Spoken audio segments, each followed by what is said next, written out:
Good evening students. अपना relation function आगे continue करते हैं। अब तक अपन ने रिलेशंस कंप्लीट कर लिया है, types of relations and functions complete हो गया। फंक्शंस में अब आपका नेक्स्ट टॉपिक है कंपोजिट फंक्शंस। कंपोजिट फंक्शंस क्या होते हैं, डेफिनेशन, कुछ क्वेश्चंस, एग्जांपल्स। उसके बाद आएगा invertible function, inverse of a function. वो इस टॉपिक का चैप्टर का लास्ट टॉपिक है। ठीक है, तो अपना नेक्स्ट टॉपिक आज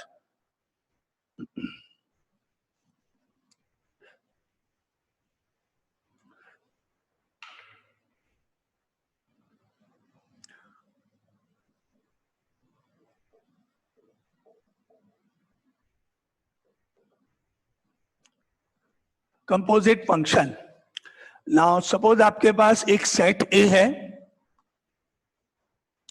इस सेट ए में आपके पास नेम्स लिखे हुए हैं A B C D E. क्या है, एक सेट ए है, इसमें A B C D E ये आपके नेम्स हैं, स्टूडेंट के नेम्स हैं सपोज।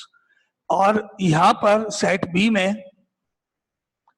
1 2 3 4 5 ये आपका सेट है बी। इसमें कुछ नंबर्स हैं, समझ लो ये रोल नंबर्स जो आपको अलॉट हुए वो दिए गए।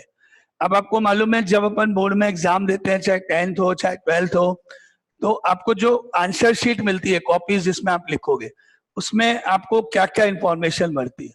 आपको नाम लिखना अलाउड नहीं होता है, स्कूल का नाम नहीं लिखना होता है, सब्जेक्ट, डेट और आपका roll number, important roll number. लेकिन किसी भी स्टूडेंट को अपना नाम उस पर नहीं लिखना होता है, केवल आपको उस पर एक रोल नंबर लिखना होता है। और हर स्टूडेंट को एक रोल नंबर अलॉट किया जाता है बोर्ड के द्वारा। बोर्ड में आपके नाम जाएंगे, फिर बोर्ड आपको एक रोल नंबर अलॉट करेगा। वो रोल नंबर आपको याद रख के एडमिट कार्ड ले जाके साथ में वहां लिखना पड़ता है। ठीक है, अब ये एक आपके पास सी सेट है और इस सी सेट में आपके मार्क्स अलॉट हैं। जैसे 100 का पेपर है, 90, 85 और 92 और 94 और इस तरह से कुछ मार्क्स आपके पास अलॉट है। या फिर आपकी जगह, इसकी जगह कुछ कोड वर्ड्स अलॉट है, कुछ भी, या तो मार्क्स लिखे हुए हैं या कोड वर्ड्स लिखे हुए हैं। सपोज यहाँ पर A B A C A D इस तरह से कुछ और कोड वर्ड्स लिखे हुए हैं, कोड वर्ड अलॉट किए गए हर किसी को। अब आपने क्या किया, बोर्ड की कॉपी में अपना रोल नंबर लिखा और उसको एग्जामिनर को दे दिया लास्ट में जाते समय।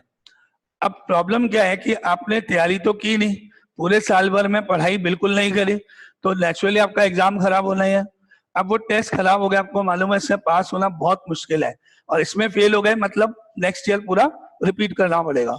तो अब क्या करें, उस पर्टिकुलर सब्जेक्ट में पास होने का कोई तरीका ढूंढना पड़ेगा।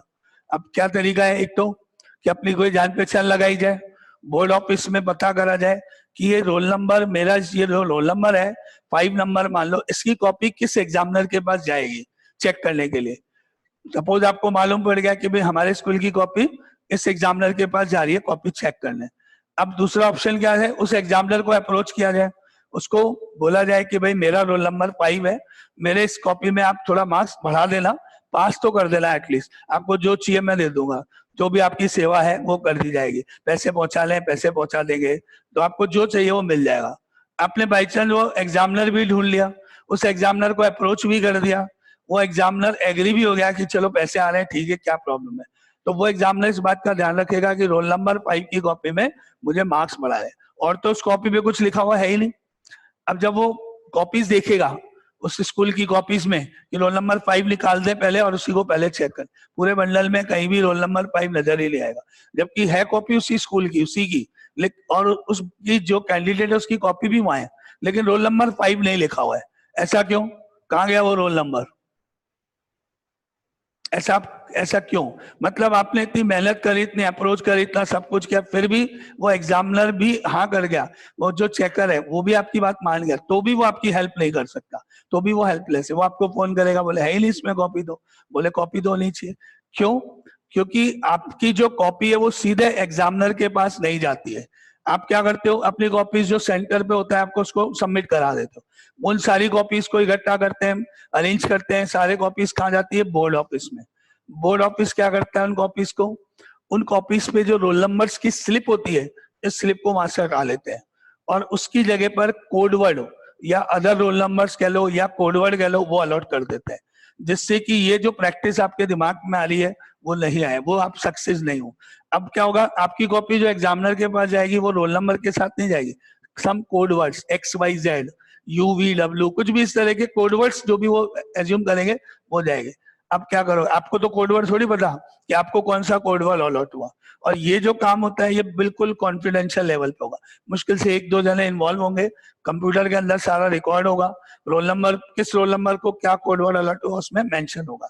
तो इस तरह से ये प्रोसेस बोर्ड करता है, मीडिएटर का काम करता है, आप और एग्जामिनर दोनों आपस में मिलो नहीं, इसके लिए बीच में काम करता है। तो इस तरह आपका जो ऑब्जेक्ट है वो पूरा नहीं होगा, क्योंकि आपको कोड वर्ड अलॉट हो जाएंगे। जैसे स्टूडेंट ए है, बोर्ड ने रोल नंबर 2 अलॉट किया, तो उसने रोल नंबर 2 लिख दिया। अब बाद में जब एग्जामिनर पे गया तो बोर्ड ऑफिस ने उसको AC कोड वर्ड अप्लाई कर दिया, तो आपकी कॉपी आपकी है लेकिन उस पर AC लिखा हुआ होगा, तो आप नहीं पकड़ सकते, एग्जामिनर को मालूम नहीं पड़ेगा कि आपकी कॉपी कौन सी है।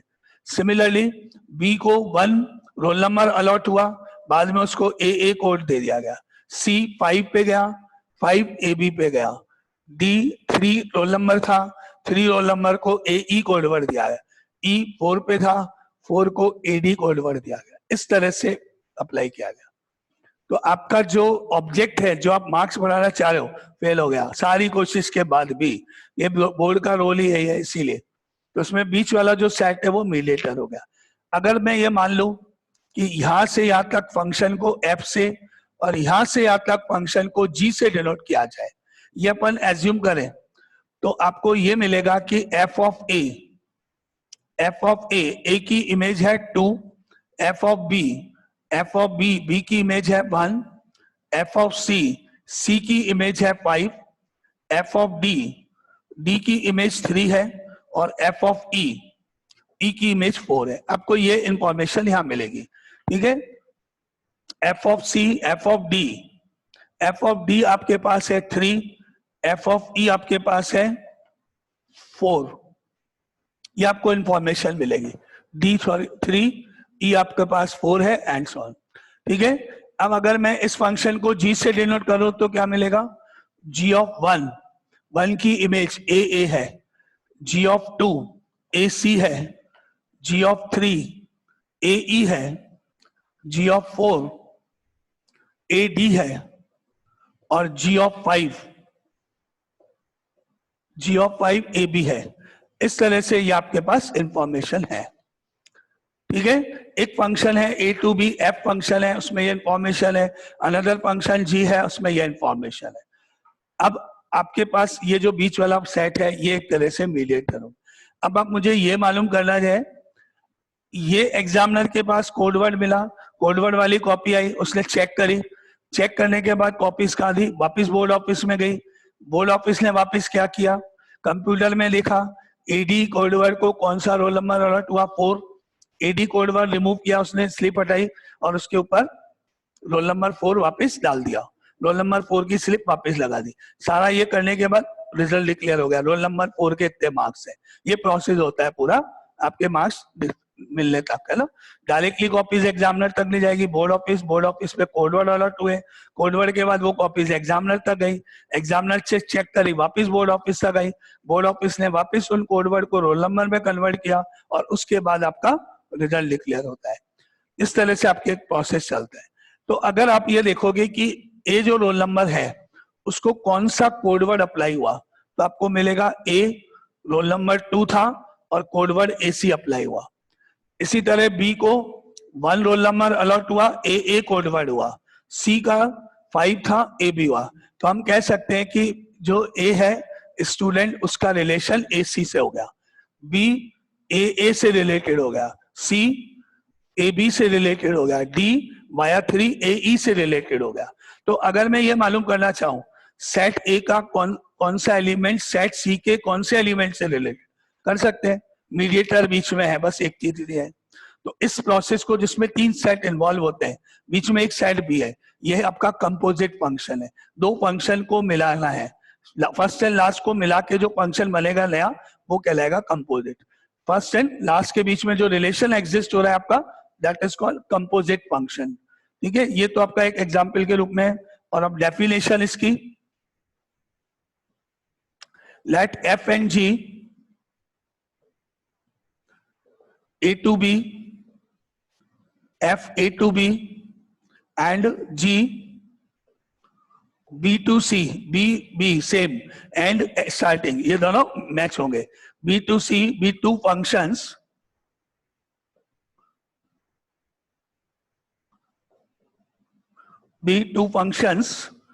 ठीक है, such that be two function, then their composite function is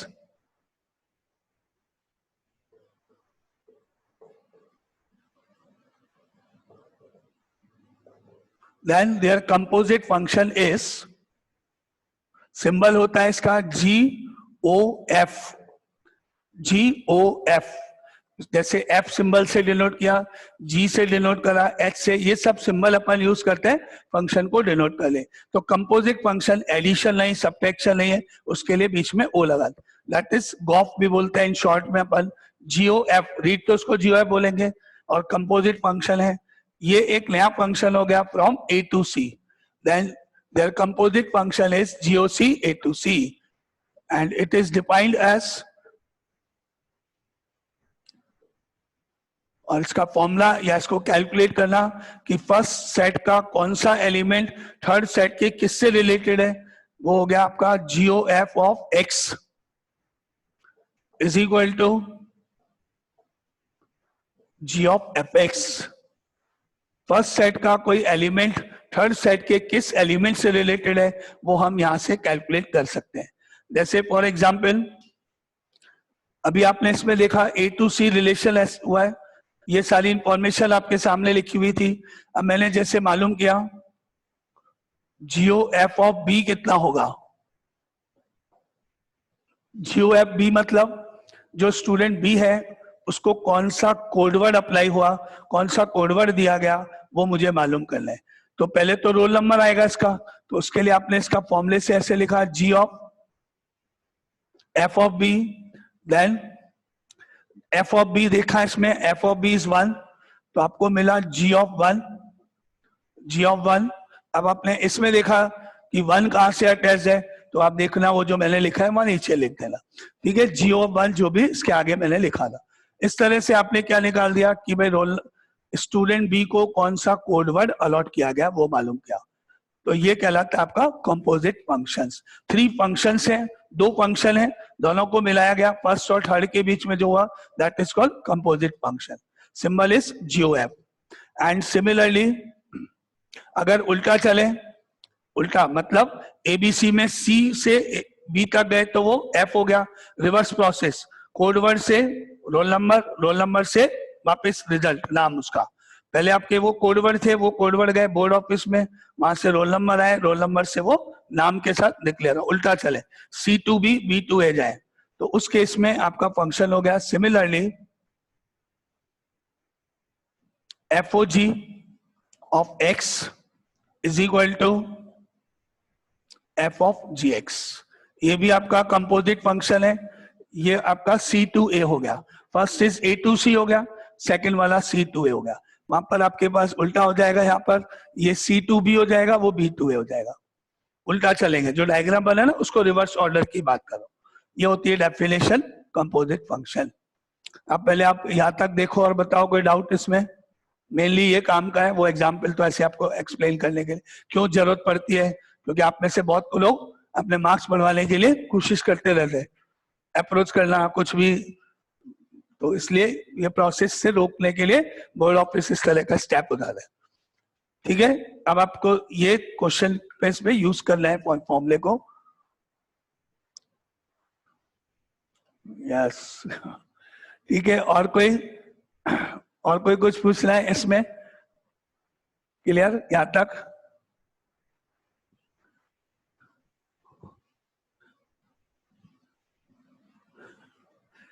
अब देखें इसके ऊपर क्वेश्चंस में किस तरह से आपको पूछा जाएगा FOG GOF के लिए कैसे निकालना है, क्या करना है.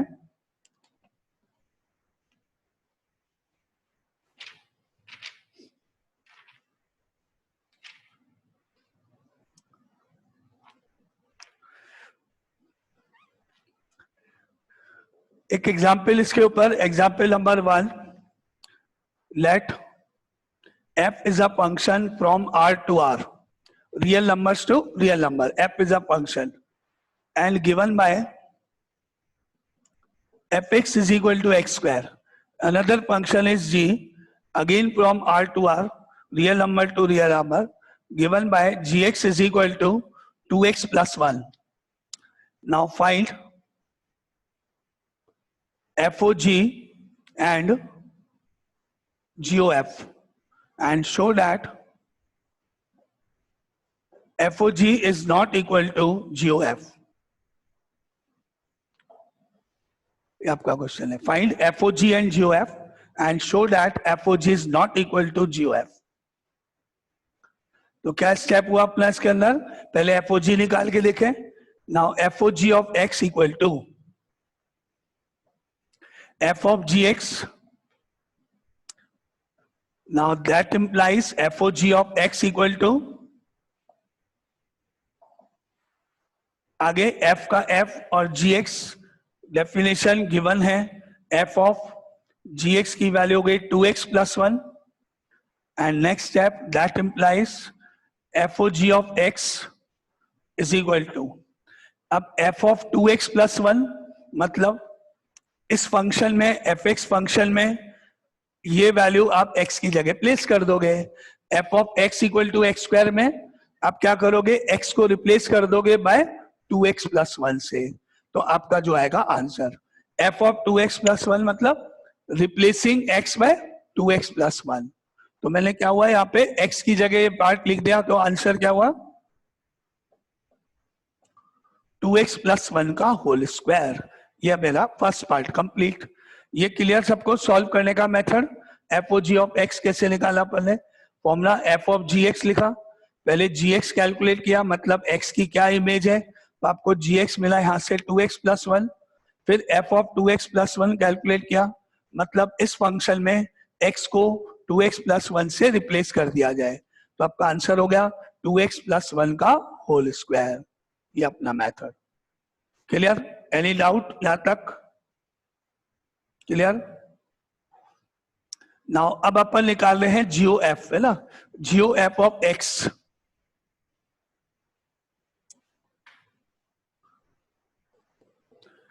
Is equal to G of fx हो गया. G ऑफ fx हो गया. fx की जगह x स्क्वायर लिखा आपने, तो ये G ऑफ x स्क्वायर हो गया. G ऑफ x स्क्वायर हो गया. और अब ये x स्क्वायर इस फंक्शन में x की जगह पे चला जाएगा. 2x की जगह x स्क्वायर एंड प्लस 1. तो क्या मिला? G of x 2x plus 1. ये वैल्यू यहां रख दो, तो आंसर हो गया 2x स्क्वायर प्लस 1. आगे दोनों आंसर्स अब आप चेक करोगे, दोनों आंसर्स इक्वल नहीं है. फर्स्ट था 2x प्लस 1 का होल स्क्वायर और ये अलग है, तो आप लिख सकते हो now therefore FOG is not equal to GOF. ये मेथड है कैलकुलेट करने का. अब आपको कोई डाउट है तो बोलो. एनी डाउट किसी को? क्लियर सबको? Okay.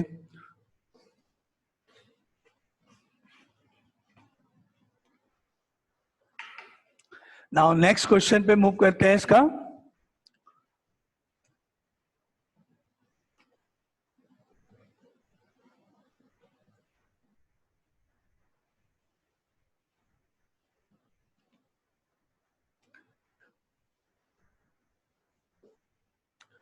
If the function f R to R be given by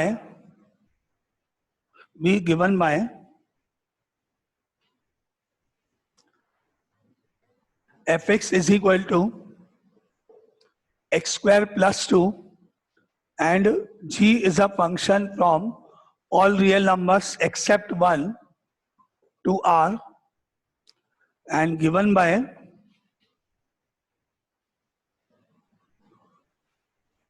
G of x is equal to x upon x minus 1. Find FOG and GOF.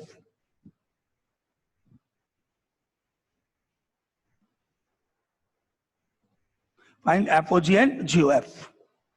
तो सिमिलर उसी टाइप का question है, एक बार start करो, करके बताओ। ओके, क्वेश्चन में वापस बताना है, एक बार ये देख लो, फिर उसके बाद क्या निकालना है अपने को, एफओजी निकालना है। एफओजी को अपन ने कैलकुलेट किया, क्या लिखा अपन ने, FOG of x is equal to F of ji x. अब आपने यहाँ पे ये जी एक्स की वैल्यू ये लिख दी आपने, ये वैल्यू यहाँ प्लेस करी, और क्योंकि जी वाला पार्ट की वैल्यू ये आप यहाँ लिख रहे हो जिसमें ऑल रियल नंबर्स एक्सेप्ट 1 होना चाहिए, तो आपने जब एफ की ये जी एक्स की जगह पार्ट लिखा, क्या बन गया, ये F of x upon x minus 1 हो गया। और जो कंडीशन इसके ऊपर है डोमेन जी एक्स के लिए, वो आपको यहाँ मेंशन करने, where x is not equal to 1, क्योंकि अगर एक्स 1 हो गया तो डिनोमिनेटर 0 हो जाएगा, विच इज नॉट पॉसिबल। तो क्योंकि इस फंक्शन की डोमेन है ऑल रियल नंबर एक्सेप्ट 1, और आप gx की जगह ये वैल्यू यहाँ प्लेस करने जा रहे हो, तो मतलब ये वैलिड कब होगा, जब x 1 नहीं हो, जो उसकी डोमेन है वो यहाँ है, ऑल रियल नंबर्स एक्सेप्ट 1। अब आपने ये वाला पूरी वैल्यू f फंक्शन में, इस फंक्शन में x की जगह पर ये पूरा पार्ट यहाँ प्लेस कर दिया, तो ये पूरा ब्रैकेट की वैल्यू यहाँ गई, तो आपको क्या मिला result, that implies this whole term x से रिप्लेस करने पर x अपॉन x माइनस 1 का होल स्क्वायर और +2 का +2, और x is not equal to 1 जो चल रहा है आपकी कंडीशन। ये तो आपका फर्स्ट पार्ट का आंसर, एफओजी ऑफ x। ठीक है, एनी डाउट यहाँ तक?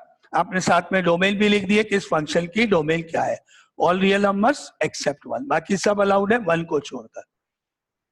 आगे चले, एनी डाउट यहाँ तक? अब सेकेंड पार्ट कैलकुलेट करो। सेकेंड पार्ट में जीओएफ निकालना है आपको। Now GOF of x equal to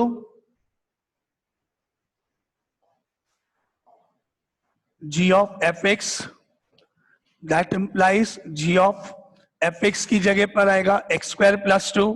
इसमें कोई कंडीशन नहीं है, ऑल रियल नंबर्स अलाउड है, तो यहाँ पे बस कुछ नहीं करना है। एफ एक्स एक्स स्क्वायर +2 है, नो कंडीशन के साथ, तो यहाँ आपके पास आएगा एक्स स्क्वायर +2।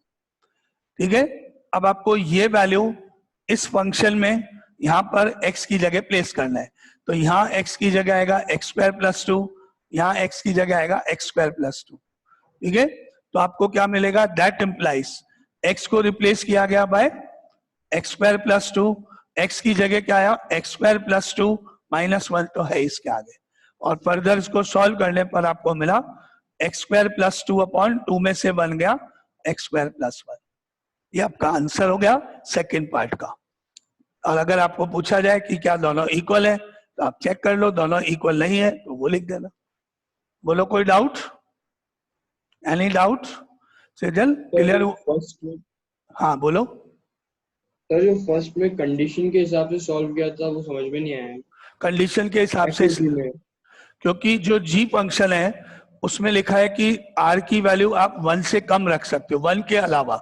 ये जी एक्स है, आपने जब फॉर्मूला अप्लाई किया एफओजी ऑफ एक्स लिखा, वहां पे एफओजी ऑफ एक्स लिखा आपने, तो फॉर्मूला अप्लाई किया तो आपको मिला f of ji x, therefore f of, अब ये वैल्यू आपने यहाँ प्लेस कर दी एक्स अपॉन एक्स माइनस 1। अब इसका मतलब ये हुआ कि यहाँ x की वैल्यू कुछ भी रख सकते हैं, क्योंकि आपने मेंशन तो किया ही नहीं कि x क्या होगा, जबकि इस फंक्शन में ऑलरेडी दिए रखा है कि ये पार्ट आप तभी सॉल्व करोगे जब आप 1 नहीं लिख रहे हो, 1 के अलावा। अब क्योंकि ये कंडीशन लिख के छोड़ दिया आपने, अब आगे कोई मेंशन तो है ही नहीं, तो इसका मतलब मैं यहाँ 1 2 3 4 कुछ भी रख सकता हूँ, जबकि मुझे मालूम है कि अगर मैंने 1 रख दिया तो डिनोमिनेटर 0 हो जाएगा, और डिनोमिनेटर 0 हो गया तो आंसर नहीं निकलेगा।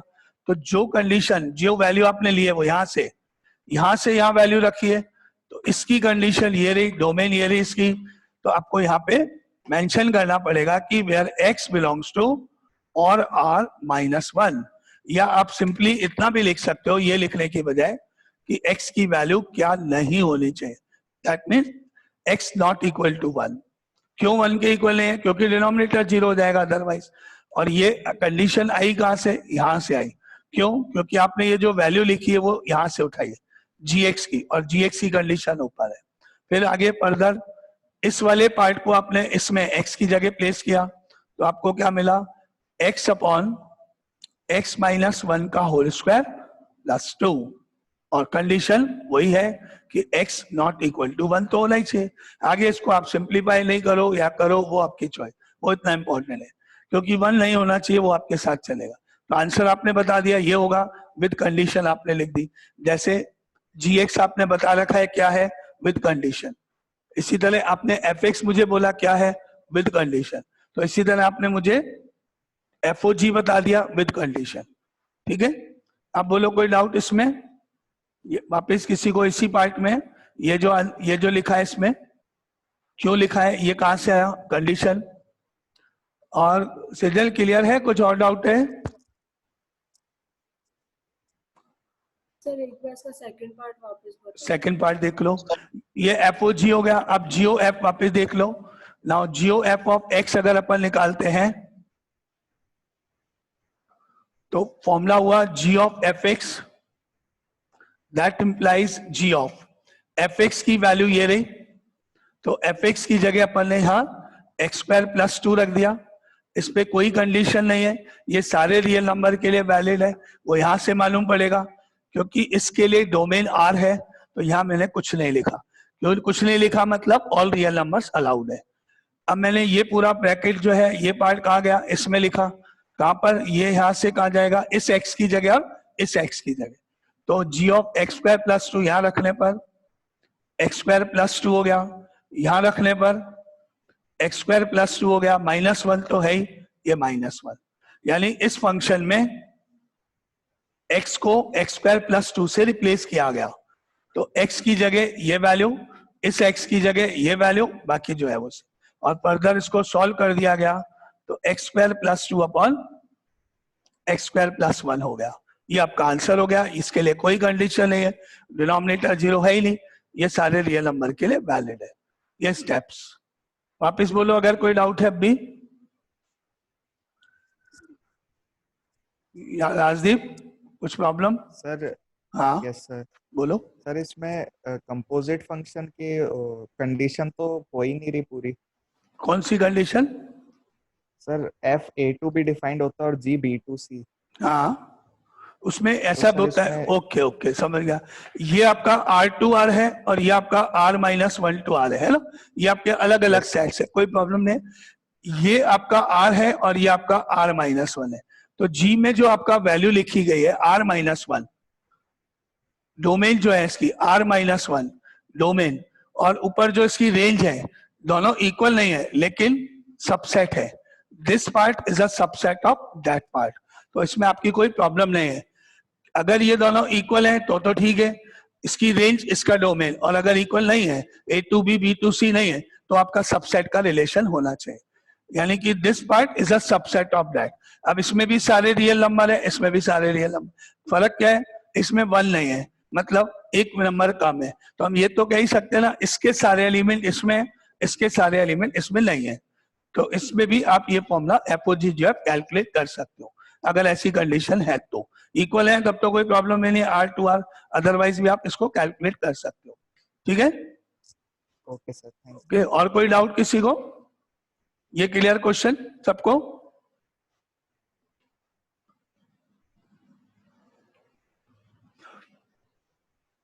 नाउ आगे नेक्स्ट क्वेश्चन पे चलते हैं। नेक्स्ट क्वेश्चन इज,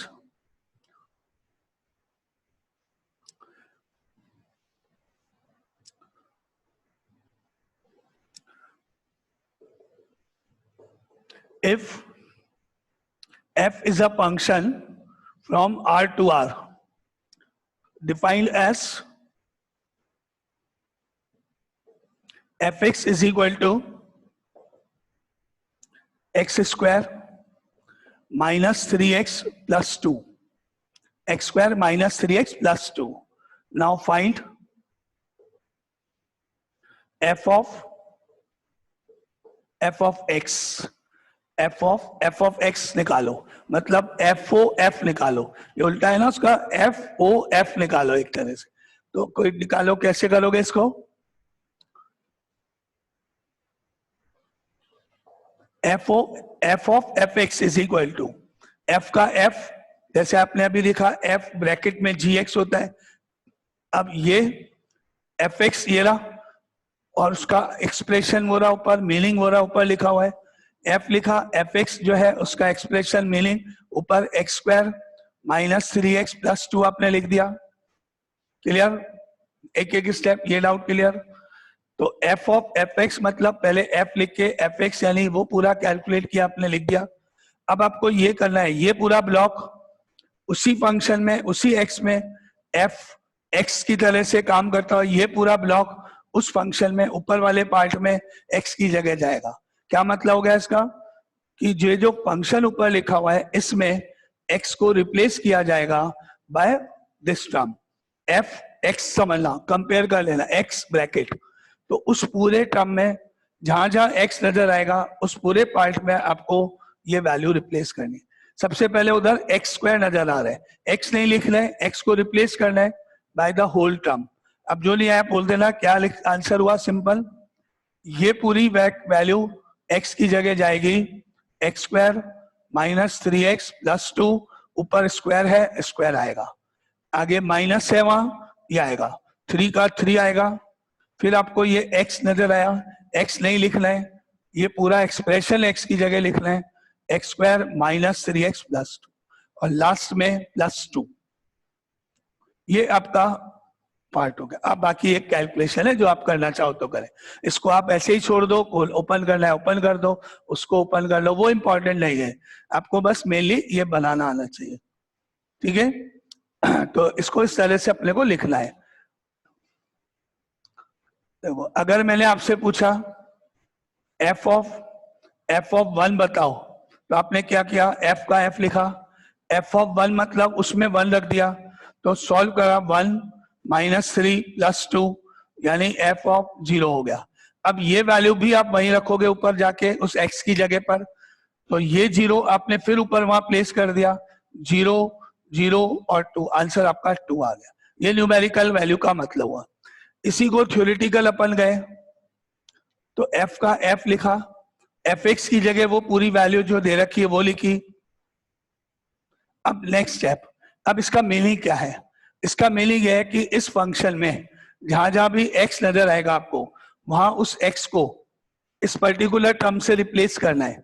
कंपेयर करो, f के बाद ब्रैकेट में x है, अब आपके पास ये ब्रैकेट है, मतलब x की जगह ये पूरी टर्म आ रही है, तो राइट साइड में भी जो डेफिनेशन है वहां पर भी x की जगह पर होल टर्म लिखोगे। फर्स्ट नंबर x नहीं आएगा, क्या आएगा, x square minus 3x plus 2, ऊपर ये स्क्वायर का स्क्वायर, आगे माइनस का माइनस 3 का 3। अब यहाँ पर ये x की जगह ये पूरा expression x square minus 3x plus 2 और लास्ट में प्लस 2 का प्लस 2। ये आपका सॉल्यूशन हो गया। बस मेनली आपको बस ये क्वेश्चन इसलिए लिखा है कि आपको आता है कि नहीं, मीनिंग क्या है, कैसे लिखते हैं, रिप्लेसिंग कैसे करते हैं। बाकी एक लाइन और, इसको छोड़ दो, इसको कैलकुलेट कर लो, बस चलेगा, उतना नीचे लिख दो। ठीक है, एफ ऑफ एफ एक्स का मतलब 2 बार सॉल्व करना है, एफ ओ एफ भी कह सकते हो आप इसको, है ना। अब वापिस बोलो, इसमें कोई डाउट? ये क्लियर कैसे निकाला एफ ओ एफ, मैंने क्लियर सबको? आप